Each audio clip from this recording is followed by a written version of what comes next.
Bonjour tout le monde, bienvenue dans ce nouveau concept du Guinean Young Leaders. Aujourd'hui, on est en présence d'une figure qui a quand même réalisé quelque chose d'incroyable pour un jeune Guinéen. Et merci en tout cas de nous honorer de ta présence. Donc, je vais te laisser te présenter, hein. Donc, est-ce que tu peux te présenter succinctement, s'il Ouais, te plaît? bonjour à tous. Déjà pour commencer, je suis très content d'être là et je suis super content d'avoir été invité justement à ce nouveau concept qui m'a l'air super intéressant. Pour ceux qui me connaissent peut-être de voix, hein, comme j'en ai fait beaucoup des interviews, je m'appelle Amadou Sadiouba, mais plus communément appelé le nomade. Donc pour un peu résumer ce que j'ai fait, j'ai rallié Bruxelles-Conakry à pied et à vélo. Tout ça dans le but de réaliser un projet humanitaire qui consiste à récolter des fonds pour permettre à certaines populations éloignées de la capitale de pouvoir bénéficier de l'eau potable. Ok, mais moi, ce qui m'intéresse ici, avant de parler d'abord du nomade, ça t'inquiète, on va y arriver. Je veux que tu me parles de Amadouba. Ah. Mais de base, il y a beaucoup de choses, hein. J'ai l'impression que j'ai vécu beaucoup de vies. J'ai l'impression que j'ai vécu beaucoup de vies. Voilà, moi, je suis né en Guinée, mais j'y ai pas grandi, malheureusement ou heureusement, ça dépend du point de vue dans lequel on veut se placer. Je suis arrivé en Belgique quand j'avais 2 ans. Je suis arrivé ici en Belgique, je suis venu avec mon grand frère, ma grande sœur. J'avais déjà un petit frère qui était né ici. Au total, on est 7 enfants. Donc j'ai 3 frères et 3 sœurs. Donc, une grosse famille, Une quoi. grosse famille, bah, typique des Guinéens, quoi. Ça, c'est typique des Africains. Je suis celui qui est au milieu, hein, celui qui sert à rien. La bonne Ouais, la position. bonne position ou la mauvaise position. Encore une fois, ça dépend vraiment de comment on voit le truc. Mais il faut savoir que voilà, quand les grands se faisaient crier dessus, on me criait dessus. Quand les petits se faisaient crier dessus, on me criait dessus aussi. Donc j'avais le cul entre des chaises comme on dit. J'ai grandi, j'ai eu une vie assez mouvementée. Mes parents se sont divorcés quand j'avais une dizaine d'années. Du coup, j'ai dû être mature beaucoup plus vite que prévu. J'ai dû m'occuper de mes petits frères parce que j'avais ma maman qui enchaînait 2 métiers pour pouvoir subvenir à nos besoins. Et tout ça, en fait, ce sont des choses qui font aujourd'hui que ça m'a forgé. Ça m'a permis d'avoir le caractère que j'ai et surtout de comprendre que dans la vie, même si rien n'était facile, il fallait juste pas abandonner, il fallait pas se dire que ça sert à rien, qu'on ne doit pas se battre ou quoi que ce soit. Et je pense que c'est toutes ces choses-là qui font que j'ai le caractère que j'ai aujourd'hui. Mon parcours scolaire, très très bon. Très très bon. J'ai jamais eu de problème à l'école. J'ai toujours réussi du premier coup. Jamais eu d'examen de passage et tout ça. Parce que ma mère, elle avait vraiment elle mettait vraiment beaucoup d'importance par rapport à ça. Comme elle savait qu'elle était toute seule avec ses enfants. Et vous savez comment ça se passe en Afrique. Quand les enfants sont pas bien éduqués ou ils réussissent pas, on a souvent tendance à dire que c'est à cause du fait qu'il n'y ait pas de père. Donc ma mère est très très attachée à ce que les gens pensent. Parce qu'elle voulait vraiment un peu vous donner une éducation comme s'il y avait le daron, enfin le papa à Exactement. la maison, quoi. Exactement. Et moi j'ai souvent dit en plus, hein, j'ai souvent dit, j'ai pas eu besoin de père pour avoir mes repères. C'est un peu Oh, la philosophique. punchline! Ouais, c'est un peu philosophique, mais c'est la vérité parce que j'ai eu une mère qui a joué le rôle de mère et de père. Mhm. Et elle l'a très très bien fait. La preuve, elle s'est occupée de 7 enfants. On a tous réussi, on est tous diplômés, on habite tous tout seuls, on est tous propriétaires. Donc elle a vraiment fait le travail comme il fallait, elle s'est tuée à la tâche. Aujourd'hui, ça me prouve encore une fois que euh, on doit vraiment se rendre compte que dans la vie, il n'y a rien qui est facile, mais qu'il n'y a rien qui est impossible surtout. Mhm. Comme j'ai dit, j'ai eu un parcours scolaire très bon. J'ai terminé mes études, je suis diplômé en marketing en supérieur. Donc, j'ai pas eu vraiment de problème à ce niveau-là. Après ça, ben, j'ai travaillé directement. Comme j'ai dit, on est 7 enfants. Ma maman, à un moment donné, elle était fatiguée. Ça faisait longtemps qu'elle travaillait et elle n'avait pas vraiment de temps pour elle. Donc, nous, les grands, dès qu'on a terminé le plus rapidement possible, on a commencé à travailler. Et tu Euh, travailles combien d'années? j'ai travaillé pendant presque une dizaine d'années. Ah ouais. Ouais, j'ai commencé à travailler pendant presque une dizaine d'années. J'ai d'abord commencé chez Nike en tant que vendeur, puis je suis passé D'accord. responsable. Ensuite, chez Foot Locker, la même chose, en tant que vendeur, puis je suis passé responsable. D'accord. Et récemment, il y a un peu plus d'1 an maintenant, j'ai arrêté mon poste de manager, encore une fois, chez Snipes, qui est aussi un magasin de sport comme Nike, Foot Locker. Donc ça s'est très très bien passé. J'ai toujours été un bosseur en fait. J'ai jamais été quelqu'un qui restait à rien faire ou qui se posait des questions sur son avenir. Non. Mais en fait, il y a un peu plus d'1 an, voilà, je me suis rendu compte que le travail que je faisais et le monde dans lequel je vivais, ou la société, ce qu'elle me disait qu'il fallait faire, c'était pas ce qui me rendait heureux. Mhm. Et là, en fait, je me suis dit, bon, allez, stop, time. J'ai donné ce que je pouvais donner. J'ai atteint les objectifs que la société m'avait fixés, ou même que ma mère s'était fixée pour que je sois bien. Et puis après, du jour au lendemain, j'ai eu un déclic, notamment avec le décès de mon grand-père, heureusement. Ce qui fait qu'en fait, à force de toujours tout repousser au lendemain, on rate beaucoup de choses. Je ne l'ai plus vu depuis très très longtemps et j'avais pour but justement d'aller le voir en juillet passé. Il était en Guinée ou En Guinée. Ok. En Guinée.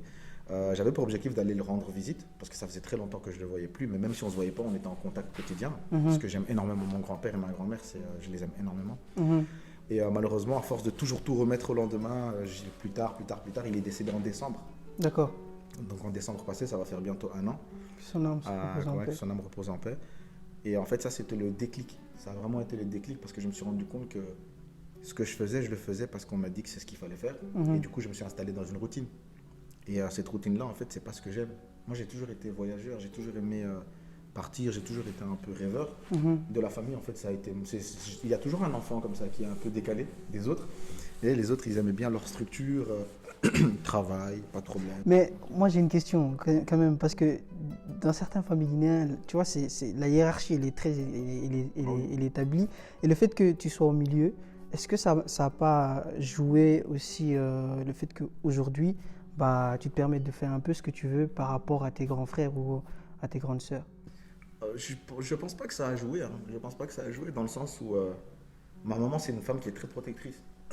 Donc, déjà, depuis bien longtemps, moi, j'avais envie, avant même de commencer à travailler, j'avais déjà envie de partir. Avant même de finir mes études, j'avais déjà envie de partir. J'avais déjà envie d'aller découvrir l'Australie. J'avais déjà envie de partir en Thaïlande, découvrir le monde, en fait. Mais comme elle, c'est une femme qui est très protectrice, et comme j'ai dit, elle nous a élevés toutes seules. Donc, elle ne voulait pas qu'il arrive quelque chose parce que, malheureusement, je ne sais pas comment elle l'aurait supporté. Elle m'a souvent interdit, en fait, ce genre de choses. Elle m'a dit, écoute, tu feras ce que tu veux quand tu habites tout seul. Ça, c'est souvent ce que nos mères, elles nous disent. On connaît le dicton. Ça, c'est toutes nos mamans, elles sont comme ça. Tant que tu es sous mon toit, tu fais ce que je te dis. J'ai voulu faire l'armée. Elle m'a dit non. Donc, elle m'a souvent un peu cadré pour que je ne fasse pas n'importe quoi, entre guillemets, ou pour que je reste structuré dans une sorte de sécurité, dans un certain confort. Donc, non, ça n'a pas joué. C'est juste que, voilà, je suis arrivé à un âge où, comme elle a dit, je ferai ce que je veux quand j'habite tout seul. Donc, là, maintenant, je suis propriétaire. Ça fait presque 3 ans. J'ai plus de compte à rendre à qui que ce soit. En fait, je suis plus à l'âge de demander la permission. Je suis plutôt à l'âge de... J'ai eu 30 ans. J'ai eu 30 ans. Ok. D'ailleurs, le 31 décembre, j'aurai mes 31 ans. Bon anniversaire en avance. Merci. Tu vois, donc, non, je suis arrivé à un âge où on ne peut plus m'interdire de faire quoi que ce soit. Et je ne suis pas à un âge non plus où je dois demander la permission. Je suis plutôt arrivé à un âge où je dis ce que je vais faire.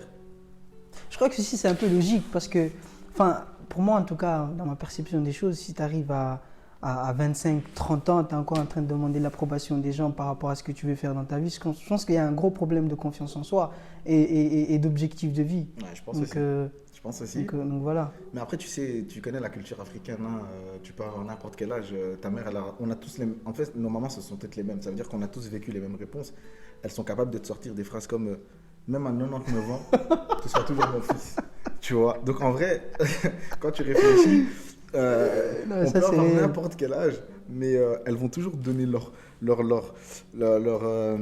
avis. Elles vont toujours mettre leur grain de sel. Elles sont comme ça. Et c'est ce qui fait qu'on les aime en fait. Ça, il n'y a pas de souci. On ne peut pas les changer. Il n'y a pas de problème là-dessus. Tu vois, en tant qu'homme, je pense que tu vois, à un certain âge, tu ne peux plus en fait te permettre de demander en fait l'autorisation des gens. Parfois, tu prends des décisions, même si ta maman elle n'approuve pas, mais forcément derrière, un jour, elle comprendra en fait le choix que tu as fait parce que c'est tes objectifs personnels. Tu vois. Après, ça reste mon avis et ma perception des choses.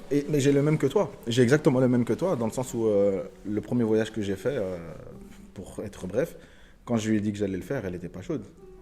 Ouais, en plus là tu brûles mes questions, parce que j'avais une question là-dessus. Mais c'est bien. Dans le sens où, je veux dire, comme tu as dit, en fait c'est clairement ce que tu dis. Des fois tu prends des décisions qui ne leur plaisent pas, pardon. Mais elles n'ont pas le choix en fait, elles sont obligées de l'accepter parce que tu n'es plus à l'âge où elles doivent te dire ce que tu dois faire ou pas faire. Maintenant, moi je pars du principe où c'est différent aussi quand c'est des questions spirituelles par exemple, c'est différent, c'est pas la même chose. Parce qu'en termes de spiritualité, même quelqu'un qui est plus jeune que toi, il peut te conseiller. Ouais, c'est vrai. Ça ne veut strictement rien dire. Mais là, par exemple, c'était un besoin personnel que j'avais. M'évader, partir, faire mes propres choix, faire ma propre expérience de la vie, pardon. c'est quelque chose que j'avais besoin de faire. Donc, même si elle m'avait dit de ne pas le faire, je l'aurais fait. Et aujourd'hui, par exemple, elle est fière de moi par rapport à ce que j'ai fait. Mais après, c'est sûr que quand tu sais que tu vas partir d'un endroit à un autre, en passant par tel ou tel endroit, avec tout ce qu'on entend aujourd'hui, avec comme on dit, le monde est méchant de nos jours. Clairement. Donc, tu as un peu peur, quoi. C'est humain, tu vois. Mais une fois que tu l'as terminé, en fait, tu te dis, mais en fait, ça va. Et là, elle s'est rendue compte qu'elle a élevé un garçon intelligent, qui sait prendre des bonnes décisions, qui sait réfléchir et qui sait utiliser son intuition et tout ça. Et ça s'est très bien passé aujourd'hui. Donc aujourd'hui, elle est fière, elle me le dit tous les jours. Mais moi j'ai une question par rapport justement à la perception de tes proches quand tu les as annoncés que tu allais faire le périple Bruxelles-Conakry à vélo. C'était quoi leur première réaction? En vrai, c'était mitigé. Je pense, mais avec mes frères et sœurs, par exemple, c'était quelque chose qui ça ne les a pas étonnés. Dans le sens où, comme je te dis, moi j'ai toujours été un rêveur, un voyageur dans ma tête, même si je ne pouvais pas le faire. Quand j'étais petit, je regardais tout le temps des reportages sur le monde, sur les animaux. National Geographic, exactement, tu vois. Des reportages sur les pays, sur les richesses qu'il y a dans certains sols, sur comment on extrait le pétrole, les minerais, tous ces trucs, en fait, les découvertes, en fait, j'ai toujours aimé ça. Donc quand je leur ai dit à eux, parce qu'il faut savoir que ma mère, elle était en Guinée. Quand j'ai décidé ça, en fait, elle était en Guinée pour le décès de mon grand-père. D'accord. Et c'est le déclic, en fait, je l'ai eu à ce moment-là. Je me suis dit, non, c'est bon, il faut que j'arrête, il faut que je fasse quelque chose pour moi. Parce qu'au final, voilà, si je fais rien, ma grand-mère, je risque de la perdre aussi, je ne veux pas la voir. Donc quand j'ai dit ça à mes frères, à l'unanimité, ils m'ont dit, en gros, si tu veux, ce qu'ils m'ont dit, c'était, en fait, ça ne nous étonne pas. On savait que tu allais faire quelque chose comme ça. La seule question, c'était quand. Et ça nous étonne que tu ne l'aies pas fait bien avant, tu vois. Et moi, je leur ai dit à ce moment-là, je leur ai dit, ouais, non, c'est juste que j'étais dans le rouage, comme j'ai dit, dans le rouage de la routine, quoi. Métro, boulot, dodo, c'est ça, en fait, que la société, elle nous dit, c'est comme ça qu'il faut faire pour réussir sa vie. Mais encore une fois, j'ai compris une chose, c'est que le bonheur, c'est quelque chose qui est propre à chacun, c'est pas universel. Ça veut dire que ma conception du bonheur, ce n'est pas forcément la même que celle de ma mère, de mes sœurs, ou de mes frères, ou de mes amis. Moi, par exemple, je classe les personnes dans le monde dans lequel on vit dans deux groupes. Donc, il y a les aventuriers. Mais quand je te parle des aventuriers, je te parle de ce que moi j'ai fait. Je te parle des sportifs, je te parle des artistes, des musiciens, des acteurs, de toutes les personnes en fait, qui font des choses sans forcément savoir si ça va fonctionner, mais elles le font parce qu'elles aiment le faire et qu'elles ont besoin de ça pour être heureuses dans leur vie. Ça, ce sont les aventuriers. Et puis après, il y a les personnes stables. Les personnes stables, on en a besoin dans la société. Parce que si on n'avait pas ces personnes-là dans la société, aujourd'hui, on n'aurait pas cette structure. Donc, on a besoin des deux groupes, en fait. Pourquoi ? Parce que le premier groupe permet aux aventuriers d'avoir cette stabilité. Et nous, les aventuriers, on permet justement à ces personnes stables de rêver à travers ce qu'on fait. Bien sûr. Tu vois ? Et moi, je me classe dans le deuxième. Toi, je te classe dans le deuxième, par exemple. Parce que si tu lances un projet incroyable, tu ne sais pas ce que ça va donner, tu ne sais pas demain où tu en seras, tu ne sais pas si tu vas pouvoir en vivre, mais tu le fais parce que tu penses et tu as l'intime conviction que tu as besoin de faire ça pour être satisfait et complet. C'est exactement ça. Donc mes frères, ça ne les a pas étonnés. Par contre, ma mère, c'était un autre débat. Ma maman, c'était un autre débat. Déjà, il faut savoir que la femme, elle est revenue de Guinée, elle a perdu son père, elle est déjà chamboulée. Ensuite, elle apprend que son fils va faire un voyage à pied et à vélo jusqu'en Guinée, en partant de Bruxelles, en passant par le désert, en passant par le Maroc, par tout ce qu'on entend et tout ça. Ben, en fait, quand je lui ai annoncé ça, la première réaction qu'elle a eue, c'est « Lève-toi et sors de chez moi ». Et tu vois, aujourd'hui, j'en rigole, mais elle était sérieuse quand elle m'a dit « Lève-toi et sors de chez moi ». Elle t'a pris pour un fou. Elle m'a pris pour un fou. Mais elle m'a vraiment pris. Elle m'a dit, avec tous les enfants que j'avais, il fallait qu'il y en ait un qui vienne me sortir des dingueries comme tu me sors. Et c'est toi. Et c'est moi. Elle me dit, je pensais que tu étais le plus intelligent, mais en fait, tu es le plus con de tous les enfants. Tu vois. Et moi, j'en ai rigolé. Mes frères, ils étaient là. On était vraiment morts de rire parce qu'on a vraiment une relation très, très fusionnelle entre nous. Donc, on rigolait tout le temps. Et tu sais bien, on se moque tout le temps de nos parents avec leur français bancal et tout ça. Et tu vois, c'était super drôle. C'était super drôle. Et je lui ai expliqué vraiment. Et en fait, quand elle m'a dit ça, je lui ai dit non, écoute, je vais t'expliquer. J'ai fait l'itinéraire, j'ai déjà tout préparé, j'ai tout prévu, j'ai le matériel, tout ça, je vais passer par là. Tu l'as un peu rassuré. Je l'ai un peu rassuré. Mais elle n'était pas rassurée. Elle n'était pas rassurée du tout. Mais combien de temps tu t'es pris pour te préparer? Comme je t'ai dit, mon grand-père, il est décédé en décembre. Et dès le moment où il est décédé, moi, en fait, je me suis dit, il faut il faut en fait que je parte parce que j'ai besoin de prendre du temps pour moi. J'ai besoin de me ressourcer, j'ai besoin de savoir si vraiment ce que j'aime, ce que je fais maintenant actuellement en tant que manager chez Snipes où je travaillais, j'aime vraiment ce travail ou je le fais parce que la société m'a dit que je dois le faire. Je me suis rendu compte en fait que je le fais par habitude, pas par amour. Et je me suis dit non, en fait, il faut que je voyage parce que j'ai toujours aimé voyager. Là, j'ai des possibilités, toutes les conditions sont réunies pour que je puisse le faire. Il faut que je le fasse. Ça s'est passé en décembre et je suis parti en mai. Entre décembre et mai, c'est le temps que j'ai mis pour me préparer. Voilà, 5 mois plus ou moins pour me préparer, pour le matériel, pour préparer mon dossier, préparer mon itinéraire et tout ça. Et voilà, et en fait, la raison pour laquelle j'ai décidé de partir, c'était aussi de me dire que j'allais partir pour voir ma grand-mère. Mais je ne voulais pas partir avec la facilité, comme j'ai dit, je prends l'avion et j'y vais. J'avais besoin d'être avec moi-même, parce que c'est quelque chose qui m'a vraiment perturbé, le décès de mon grand-père. J'avais besoin d'être avec moi-même, j'avais besoin d'être tout seul dans mon coin, me recentrer et savoir qui j'étais, savoir où j'étais, où je voulais aller, ce que je ne voulais plus faire. Et je me suis dit, bah, tu sais quoi, je vais aller jusqu'en Guinée, à pied. Et en fait, c'est là en fait, que ça s'est transformé en projet humanitaire. C'est que je me suis dit, mais en fait, si je fais autant de kilomètres à pied, ça va être éprouvant, ça va être fatigant mentalement, physiquement. Je me suis dit, autant le faire pour une bonne cause, en vrai. Est-ce que tu avais des doutes, genre justement, quand tu t'es préparé et tout ça? Parce que tu sais, à l'approche d'un projet, bah souvent, en fait, on se met en question. On se dit, est-ce que ça va vraiment marcher? Est-ce que je serai à la hauteur de ce que j'ai envie de faire? Est-ce que tu as eu ce genre de choses? J'en ai pas eu pendant la préparation, j'en ai eu pendant la route. Ok. Ouais, j'en ai eu sur la route. C'est quoi les difficultés, par exemple, ou les doutes que tu as pu rencontrer? Ben, je suis parti en été. Donc je suis arrivé dans des endroits, par exemple en Espagne, dans les montagnes. Et je peux vous dire qu'il fait super chaud. Et comme j'ai dit, l'Espagne, ça a été vraiment un pays qui a été très éprouvant, que ce soit mentalement ou physiquement. Surtout pour les personnes comme moi, par exemple, qui aiment beaucoup le contact humain. J'ai pas pu parler avec beaucoup de personnes. Sur les 27 jours que j'ai traversé l'Espagne, j'ai rencontré que 3 familles. 3 familles en Espagne? En Espagne. 3 familles qui m'ont hébergé. Mais comment tu étais perçu justement par rapport à la population espagnole? Comme j'ai dit, en fait, je l'ai dit plusieurs fois dans plusieurs interviews que j'ai fait, on m'a souvent posé la question à savoir si j'ai ressenti du racisme. En fait, non. Même si le racisme a différentes manières de voir différents aspects du racisme, moi j'ai ressenti de l'indifférence plutôt. Dans le sens où j'ai pas ressenti d'animosité de leur part, j'ai pas ressenti de l'agressivité, de la méchanceté, du mépris, mais c'était plutôt quand je leur disais bonjour ou quand je leur posais des questions, ils me répondaient pas, ils s'arrêtaient pas, ils continuaient leur chemin.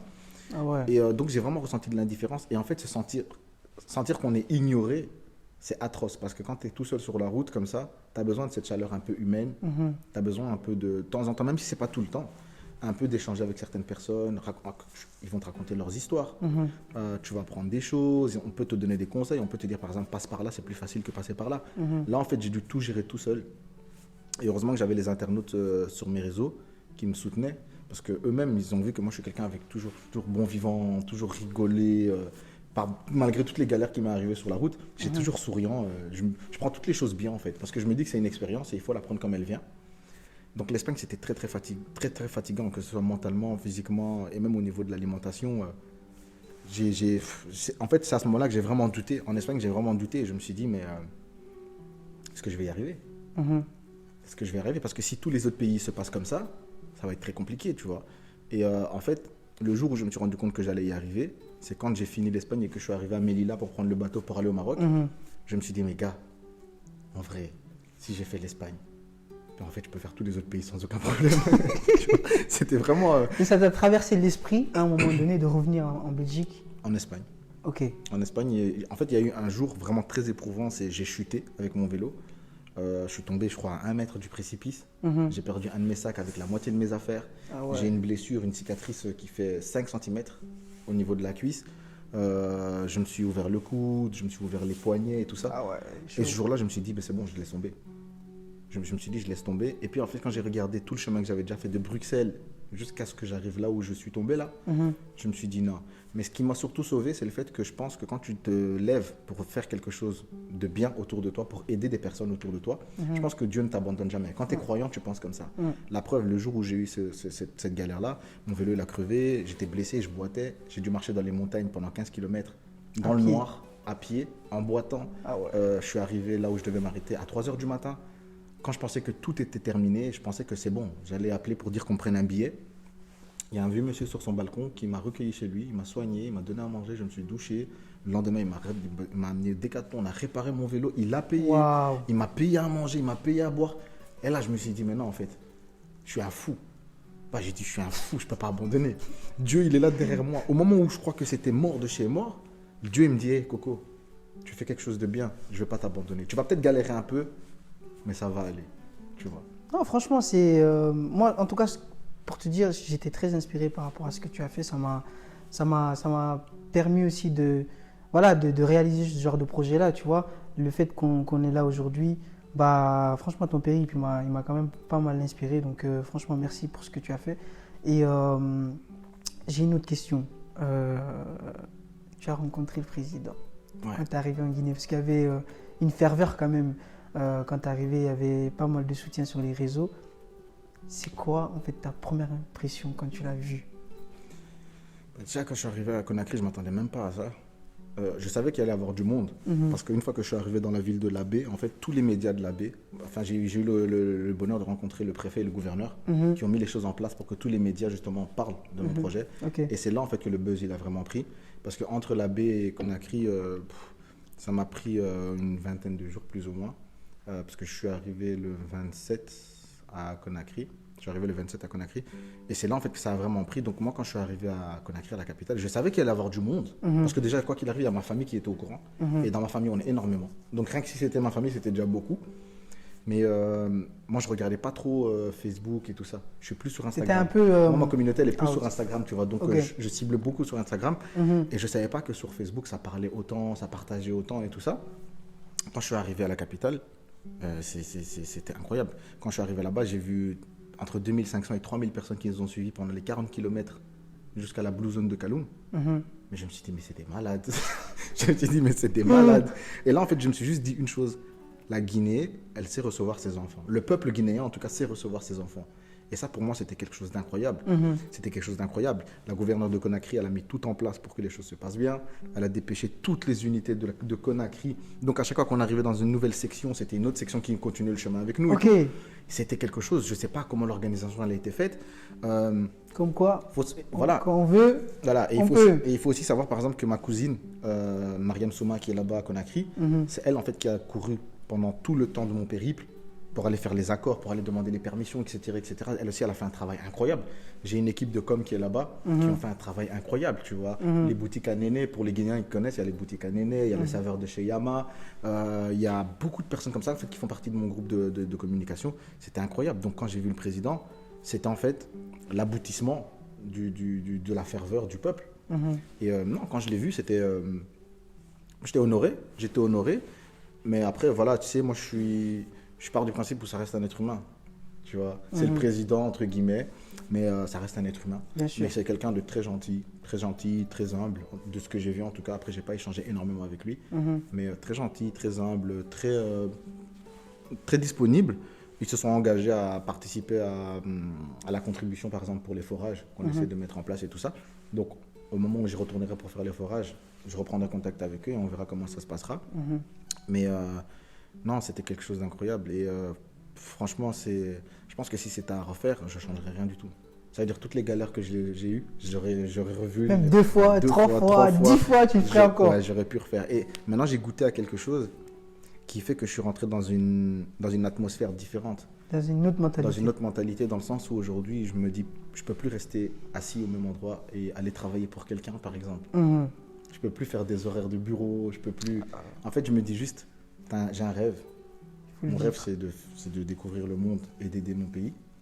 Je vais le faire jusqu'à ce que mon corps me dise, Coco, c'est bon, stop, on ne peut plus là. Et tu prévois, d'après ce qu'on m'a dit, et c'est pas un secret de polichinelle. Non, c'est pas un secret. Tu prévois de partir en Grèce. Ouais, exactement.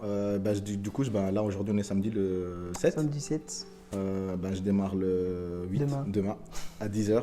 Et je fais donc Bruxelles-Athènes à pied. Mais cette fois-ci, je le fais l'aller et le retour. D'accord. À pied. À pied. Uniquement à pied, pas de vélo, pas de voiture, rien. C'est quoi l'objectif de ce périple-là? C'est drôle. Ce que je vais vous dire, c'est drôle. Mais en fait, l'objectif que je me suis fixé, c'est aller en Grèce pour manger un grec. Ça, c'est l'objectif que je me suis fixé. C'est un peu farfelu, mais toujours dans le même état d'esprit, récolter des fonds pour essayer de faire le plus de forages ou de plus améliorer en Guinée. C'est juste que voilà, je vais changer un peu de décor. J'ai fait l'Afrique, là je fais l'Europe. L'Asie. Et ensuite, voilà, ça c'est dans mes projets, l'Asie, l'Amérique, l'Océanie. Une fois que j'aurai fait les 5 continents, je pense que je me dirai c'est bon. Ok, franchement, c'est un très très beau projet. Merci beaucoup. Je te souhaite, enfin en tout cas, le Guinea Young Leaders te souhaite vraiment le meilleur dans ce que tu entreprends. Merci énormément. On va continuer à te suivre et follow ce que tu fais. Il n'y a pas de souci. Et c'est quoi ta perception, enfin, Guinea Young Leaders aujourd'hui? Enfin, ça fait quand même pas mal de temps qu'on est un peu sur les réseaux. Comment est-ce que tu perçois? Mais déjà, moi je trouve que c'est quelque chose qui est incroyable. Parce qu'encore une fois, on voit des jeunes qui essayent de faire quelque chose pour leur pays sans forcément d'aide de ce pays-là. Ça veut dire qu'encore une fois, ça prouve juste l'amour qu'on a pour notre patrie, ça prouve juste la mentalité qu'on a et ça prouve juste qu'en vrai, quand on décide de faire des choses tous ensemble, je pense qu'il n'y a rien qui peut nous arrêter. Et je pense que c'est la mentalité que nous, tous les jeunes Guinéens, on devrait avoir. On devrait avoir cette conscience collective qui dit que seul, ok, on va aller plus vite, mais à plusieurs, on va aller plus loin. Amen. Tu vois, moi, c'est cette mentalité-là que j'ai, parce que le voyage que je fais, je suis tout seul sur la route, mais il faut savoir que les personnes qui me soutiennent sur les réseaux, les personnes qui m'envoient de la force, les personnes qui contribuent au fond et tout ça, en fait, c'est un travail collectif. Donc, encore une fois, on ne peut pas faire les choses tout seul. Il faut arrêter de sortir ça de sa tête. On ne peut pas faire les choses tout seul pour tout un pays. Tu peux faire des choses tout seul pour toi-même, mais pour que tout ton pays gagne quelque chose là-dedans, il faut qu'on le fasse tous ensemble. Et collectivement, il n'y a que comme ça qu'on va y arriver. C'est quoi ta plus grande fierté aujourd'hui? C'est la trace que j'ai laissée peut-être dans l'histoire de la Guinée. C'est celle-ci. C'est le fait que, par exemple, aujourd'hui, mon matériel, il est au Musée national de la Guinée. Donc, comme j'ai dit, dans une cinquantaine d'années, tant que le musée il est là et qu'il n'y a pas de problème dans ce pays, il y a des personnes qui vont venir voir et se dire, même si je suis plus vivant, il y a une personne qui a fait ça. Le fait de rester dans les mémoires et d'inspirer les personnes, je pense que c'est la plus grande fierté qu'une personne peut avoir. J'ai encore plusieurs questions, mais malheureusement, le temps ne le permet pas. Je vais te poser 2 dernières questions et après, on va clôturer. C'est quoi ta perception de l'échec et de la réussite? Plutôt la définition de l'échec et de la réussite. Pour moi, c'est très simple. Pour moi, l'échec, c'est tomber et rester par terre. C'est très simple en fait, je ne trouve pas d'autres réponses par rapport à ça. L'échec c'est vraiment ça, c'est quand tu tombes et que tu te dis c'est bon je reste au sol, ça sert à rien, abandonner en fait. Ne pas tout donner pour réussir, ne pas tout donner pour se relever, pour moi c'est ça l'échec. Parce que même si tu tombes, mais que tu te relèves, que tu tombes encore, pour moi c'est pas un échec. Ça veut dire tout simplement que c'était pas fait pour toi. Mais c'est différent, la perception elle est différente parce que tu as essayé et réessayé encore. C'est ça en fait pour moi, c'est tout simple. Moi mon voyage comme j'ai dit, j'aurais pu abandonner plusieurs fois. Aujourd'hui, le fait que je me suis relevé, même si je suis blessé, même si j'ai mal, j'ai faim, ça fait aujourd'hui que je suis là où je suis. Donc tout est possible. Il faut juste continuer à croire que c'est possible et avoir foi en Dieu et puis c'est tout. En tout cas, merci. Et la toute dernière question. Après, c'est bon. 2035, Guinée, c'est quoi ta vision? Fouf. En plus là, on est c'est pas loin, hein? Ouais, on est quand même un peu large. Hein. On est un peu large, mais honnêtement, je te dis la vérité, avec tout ce que je vois, avec toute l'émergence de la diaspora, et si on arrive vraiment à prendre conscience tous ensemble et qu'on arrive vraiment à... Il y a quelque chose d'ailleurs que j'ai beaucoup apprécié hors antenne que tu as dit tout à l'heure, c'est créer une délégation de la diaspora par exemple. Pour moi, ce sont des choses qu'on devrait vraiment mettre en place parce que je pense qu'avec tous les pays dans le monde, en dehors de la Guinée, avec toutes les capacités qu'on a, on est un des pays qui pourrait être les plus développés ou les plus en avance sur beaucoup de points si on décidait de tous travailler ensemble. Donc pour moi, la Guinée, c'est le futur. C'est le futur, que ce soit de l'Afrique, que ce soit du monde, parce qu'il y a encore tout exploitable là-bas. En fait, c'est pas un secret, tout le monde le sait. La Guinée, aujourd'hui, on a un potentiel tellement incroyable. Parce que je ne sais pas si certaines personnes se rendent compte, on est l'un des pays qui exporte le plus de bauxite au monde. Ouais. Et sans la bauxite, il n'y a pas d'aluminium. Sans l'aluminium, il n'y a pas de cuillère, il n'y a pas d'ustensile de cuisine, il n'y a pas de micro, il n'y a rien, frère. Bien sûr. Tu vois? Et je pense qu'on peut être indispensable. On est déjà indispensable. La différence, c'est que les personnes qui gèrent ces ressources-là, comment elles le font? C'est la question qu'on se pose. C'est ça la question qu'on se pose. Sur ce, on va clôturer. Yes. Merci en tout cas d'être venu. Merci à vous de m'avoir accordé ton temps. Et on te souhaite vraiment plein de bonheur sur Merci sur ton parcours. On continuera à te soutenir dans dans tes prochaines rubriques et on reste en contact. Force à toi, mon frère. Merci beaucoup, les gars. Donc, On est ensemble. merci encore. Hein. Merci. Vas-y.